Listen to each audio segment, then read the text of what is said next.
Because I'm the regional advocacy manager, one of my key responsibilities is around influencing governments to take their responsibilities seriously, commitment to water and sanitation service delivery.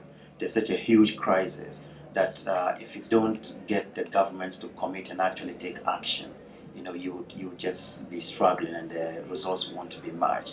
So SWA helps me a great deal in terms of using the commitments that the governments have made as a reference.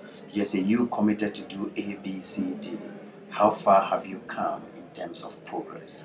And again, work with civil society organizations to bring gentle pressure to bear on the government to actually fulfill those commitments. So indeed, SWA complements my efforts in trying to influence governments. It's worth investing time and effort in the SWA initiative. First and foremost, that for the first time, you're having high-level government officials attend a high-level meeting. And it's at these meetings that they make commitments. So for that reason alone, having so many voices, speaking on the same sector, that's water and sanitation, is very critical.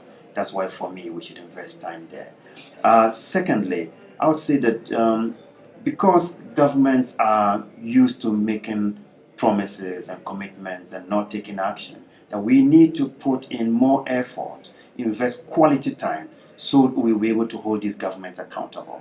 Without accountability in place, governments will keep making promises, they'll keep taking commitments, and they would never deliver. So through SWA, if we invest more time and follow up on the processes, we would be able to get the governments to be more accountable. This is a partnership of different kinds of organizations with different goals and objectives.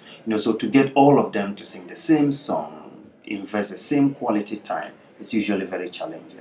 Secondly, it's an initiative that would only succeed if it is nationally driven. So to get government, to get the ministries and departments as well as agencies to commit to this is very, very critical. But presently, it's very difficult to get that kind of local support for SWA.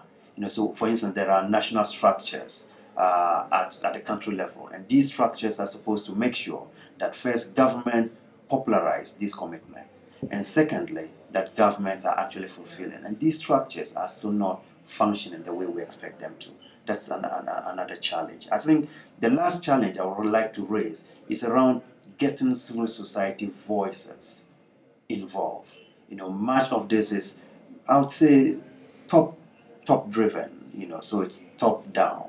We want to see accountability by donors, we want to see accountability by governments, and we want to see civil society organizations playing a lead role in this. Presently, their role is not as strong as I would expect it to be.